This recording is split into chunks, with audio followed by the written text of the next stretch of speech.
Welcome back to the Deep Dive. I'm really glad you're here with us today. Absolutely. It's great to have you with us. So before we get into the heavy stuff, and trust me, it gets pretty heavy today, I want you to do something for me. Oh, setting the mood early. I like it. Yeah, I want you to take a deep breath. Just let the shoulders drop. Unclench your jaw. Seriously, just do it. It's good advice. Because today we are talking about the art of chilling out and, well, how miserably, spectacularly difficult that can actually be, especially when the universe has other plans for you. It is surprisingly hard to just do nothing. I mean, we are so conditioned to be doing something constantly. It really is. You know that specific feeling when you finally clear your calendar, Yep. You've got the snacks, you've got the comfy clothes, you have made a solemn pact with yourself that you are not going to do a single ounce of work. And then the phone rings. Right. Or your brain just starts buzzing with this great idea. Or, in the case of our subject today, Jane Roberts, you try to take a Friday night off and you end up channeling a multidimensional entity in front of a room full of people. It's the classic busman's holiday. You try to escape your job, but your job just follows you right to the party. Exactly. And when your job is being a psychic medium, that party trick gets complicated very quickly. It really does. So, welcome. Today we are looking at a specific moment in time where the metaphysical meets a very casual Friday night hangout.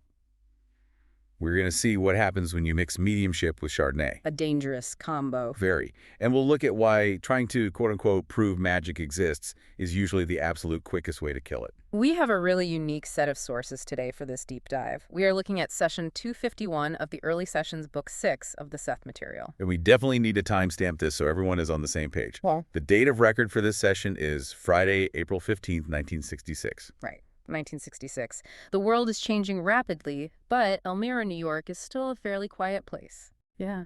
And to give us some really fascinating context about the people in the room that night, we also have a supplementary source.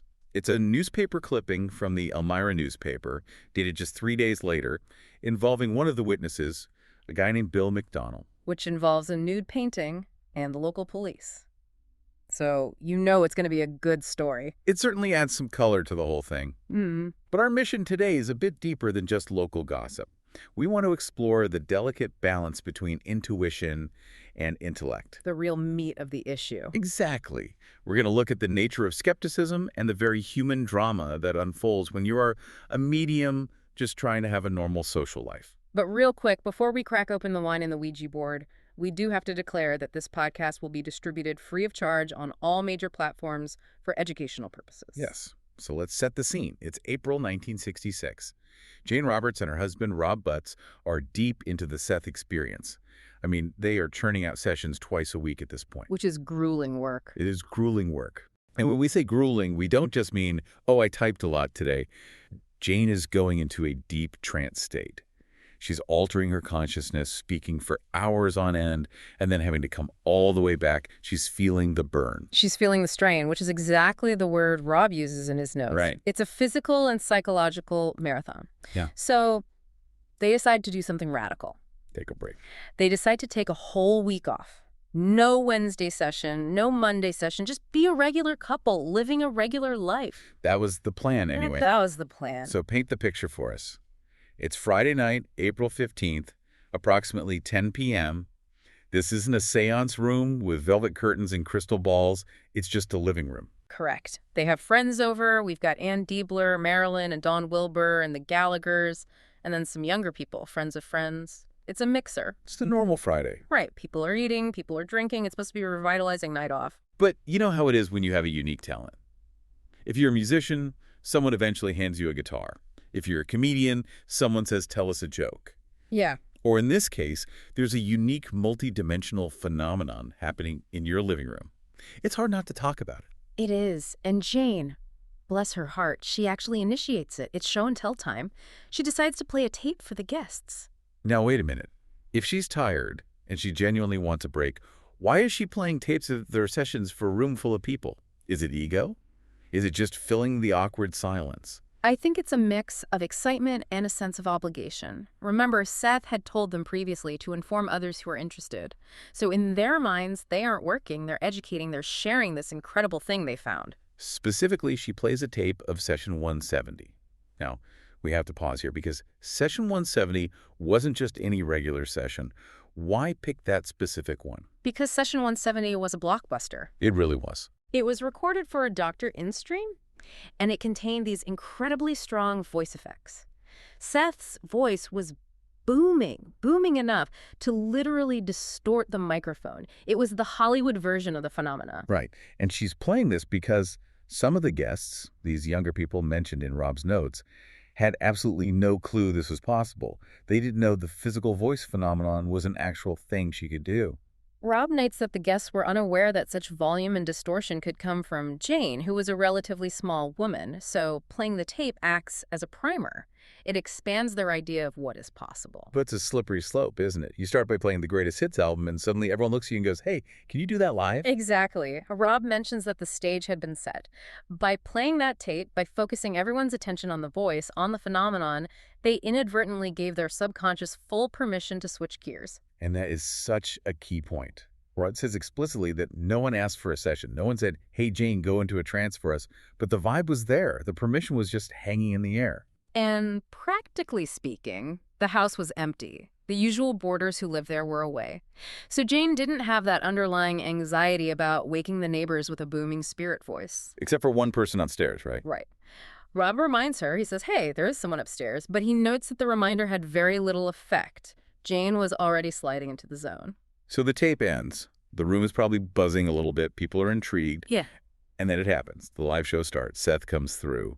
But it's not the booming voice from the tape, is it? No, and this is where Rob becomes a bit of a theater critic. He really does. He reviews the performance in his notes. He says the voice effects were probably second best compared to the famous Session 170. Second best. That's harsh. It is a little harsh, but he All explains why. In Session 170, Jane was standing up, her head was thrown back, she was shouting, it was highly theatrical. Here, she's sitting down, she's informal, it's a Friday night casual version of Seth. Which I honestly love. It humanizes the whole thing. Even interdimensional consciousness has off nights, or at least chill nights. You don't always get the fireworks. And that informality actually leads us right into the core philosophy of this session. Because Seth takes this specific opportunity to talk about why we see or don't see the magic that's right in front of us. This is the part that really grabbed me. He goes back to a previous event to make his point, right? Yeah. The 68th session. Correct. This is the absolute meat of the session for me. In Session 68, there was a witness present named Bill McDonnell. During that session, Bill saw an actual apparition of Seth. He physically saw a figure in the room. Wow. He saw it for over an hour. He even drew sketches of it. But here is the kicker. Jane and Rob, the people actually doing the channeling and facilitating this whole thing, didn't see a thing. They were completely blind to it. Exactly. And in this Friday night session 251, Seth finally explains why that happened. And it comes down to this epic battle between intuition and intellect. Let's really unpack this, because I think this is where a lot of us get stuck in our day-to-day lives. We assume that to understand something, we need to analyze it. We need to dissect it. But Seth says that analytical mindset is exactly why they couldn't see the ghost. Right. Seth basically says, and this is up to 5% of the session quoted here, he says, Bill allowed his intuitions enough freedom so that he was able to see the apparition. By the same token, Jane and I were unable to see the apparition because we tried to intellectualize it. Because we tried to intellectualize it. So by thinking about it too much, they killed it. Essentially, yes. This is the crux of the whole philosophy here. Seth is proposing a mechanism for perception that goes against everything we are traditionally taught in school. We are taught that to understand something, we must dissect it. We analyze the individual parts to understand the whole. Right. We label it, we measure it, we categorize it, we ask, how is this working mechanically? Exactly. But Seth argues that the precise moment you engage that analytical engine, the moment Jane and Rob started asking themselves, is the recorder on? Is the voice modulation correct? Is this scientifically valid? They created a perceptual wall. They blocked themselves. They were no longer experiencing the event. They were observing their own observation of the event. It's like the observer effect in quantum physics, but applied directly to human consciousness. By trying to measure the ghost, they ensured they couldn't see the ghost. Precisely. The intellect acts as a massive filter. It says, okay, eyes, only show me things that make logical sense. And since a multidimensional apparition doesn't make sense to the rigid intellect, the intellect just edits it out. That is wild to think about. So the brain is basically photoshopping reality in real time to make it boring. That is a fantastic way to put it, yes. Yeah. The brain literally photoshops out the anomalies to keep you feeling sane and safe in a predictable world. But Bill didn't have that filter running. No. Seth says Bill allowed his intuitions freedom. He suspended the need for the experience to immediately make sense. He allowed the raw data, the visual input of the apparition, to exist without forcing it into a logical box. It's a passive, receptive state of mind, not an active, grasping one. So the big takeaway here is that if you want the aha moment, if you want to experience the magic, you have to turn off that critical, nagging voice in your brain for a minute. You have to literally chill out to see the ghost. And this naturally leads right into Seth's commentary on skepticism, because he says something fascinating about the concept of proof. Oh, the eternal quest for proof. I feel like this is always the sticking point in parapsychology. Prove it to me and then I'll believe it. And Seth says that is entirely backwards. He says, essentially, look, I could materialize fully right here in the center of the living room. I could stand right in front of you. And the hard skeptics, they still wouldn't believe it. They'd call it a mass hallucination or a trick of the light. Exactly, because if your intellect has already firmly decided that something is impossible, your senses will override the physical reality to fit that preconceived belief. You will literally not see what is plainly there, or you will rationalize it away instantly. It reminds me of that saying, I wouldn't have seen it if I hadn't believed it. That is literally the mechanism Seth is describing. He also touches on the voice effects regarding proof. He says that even these strange, distorted voices coming out of Jane wouldn't be accepted as hard evidence until they are measured by scientific instruments in a highly controlled setting. Which is funny, considering they're currently sitting in the living room eating pizza and drinking wine. It's the exact opposite of a controlled scientific setting. Right. And that's the eternal struggle of parapsychology. The most profound, undeniable experiences usually happen in these loose, emotional, spontaneous moments.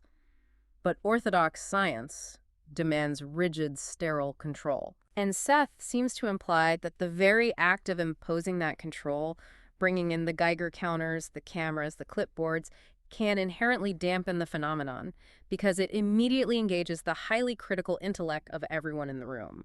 So the skepticism itself acts as a literal dampening field. It creates a psychic static that blocks the transmission. Yeah, I want to pivot back to this Bill McDonald guy for a second.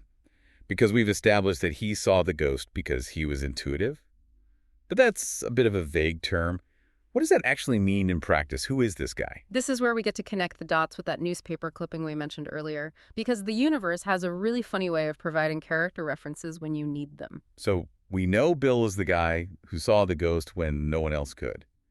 But let's look at his life outside that seance room. Fortunately, we have a window into Bill's mind, and it comes from a completely different, very mundane source.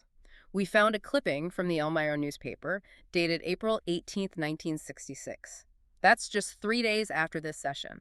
It has nothing to do with ghosts, but it has everything to do with how Bill McDonald views reality. This is the infamous incident at the Cameron Studio Gallery. Right.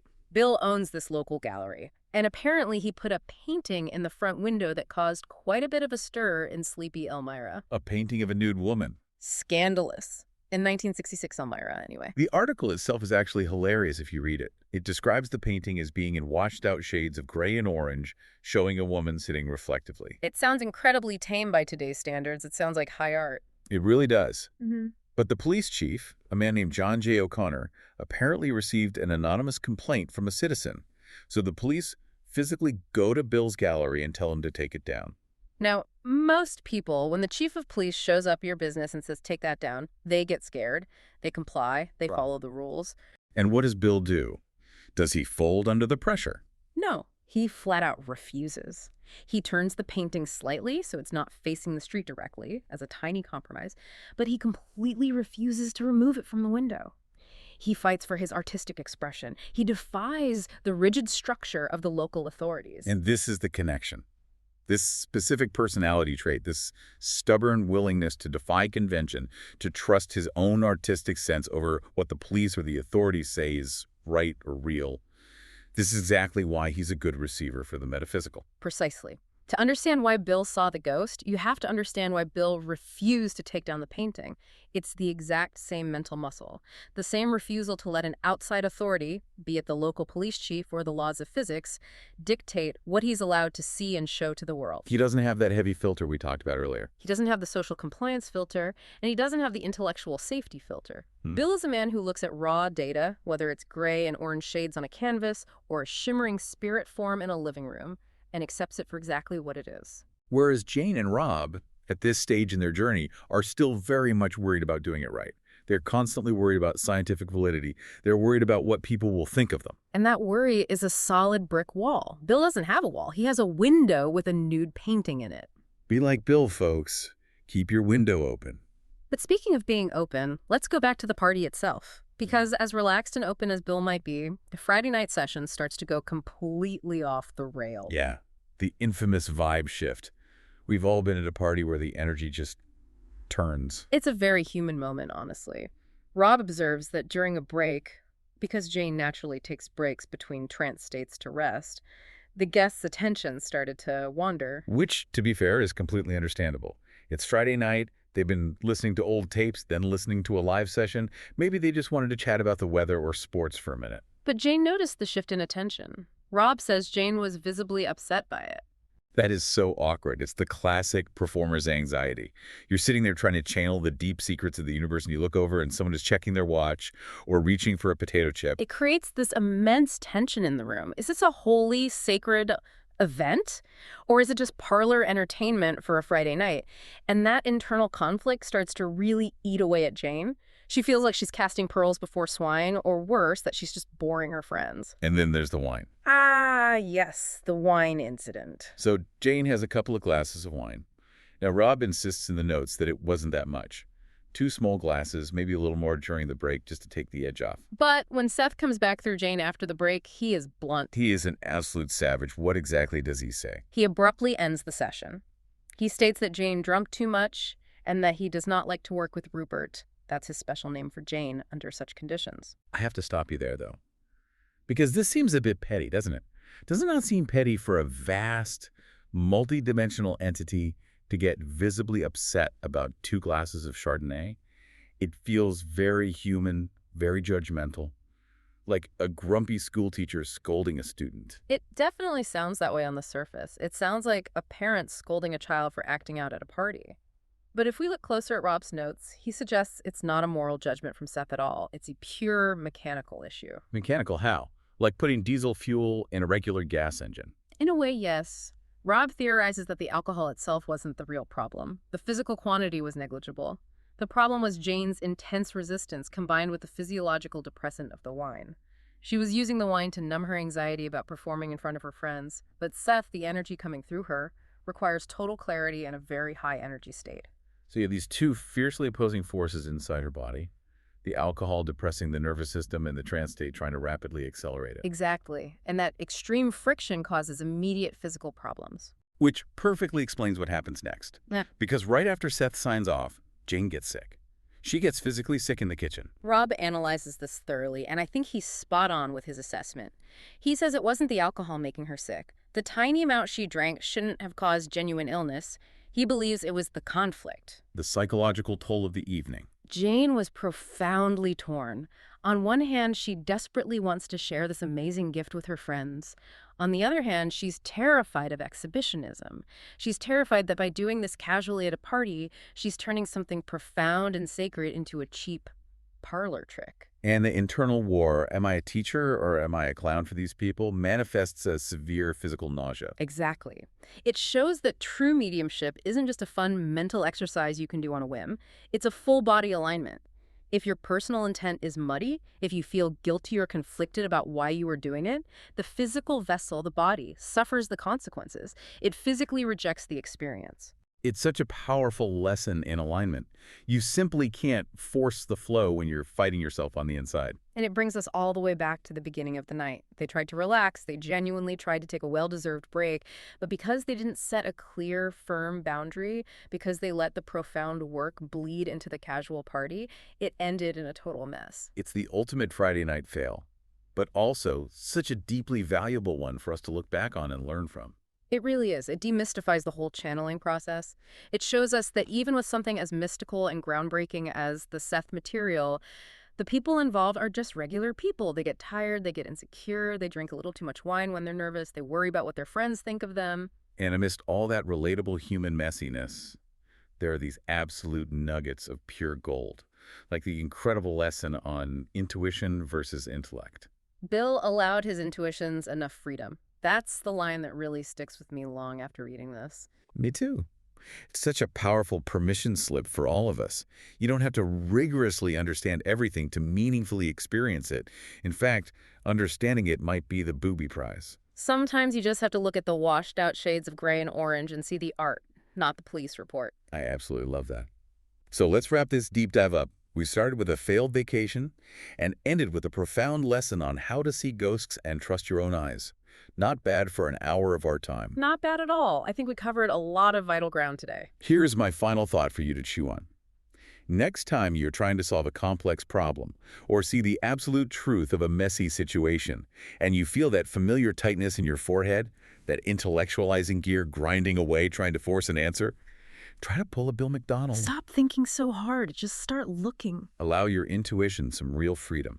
You might be incredibly surprised at what materializes right in the room with you when you finally stop trying to control it. And if you want to really understand the deep mechanics of this, if you want to see the long, messy, beautiful evolution of Jane and Rob's journey from the very beginning, you really have to go straight to the source material. Absolutely. We highly encourage you to study the Seth Material books for yourself. There's so much more detail in there than we could ever hope to cover here. You should definitely visit the New Awareness Network website and bookstore. You can find all of their incredible resources at sethcenter.com/the early sessions. It really is a treasure trove of metaphysical insight. And we want to give a huge, sincere credit to the Seth Material and the publisher, New Awareness Network, for preserving these historical records. It's not just abstract metaphysical philosophy, it's a detailed, honest biography of a fascinating human experience. It's vital history. So thank you so much for taking this deep dive with us today. Stay curious, stay relaxed, and maybe, just maybe, try to actually keep the work out of the weekend. Very sound advice. We'll see you next time.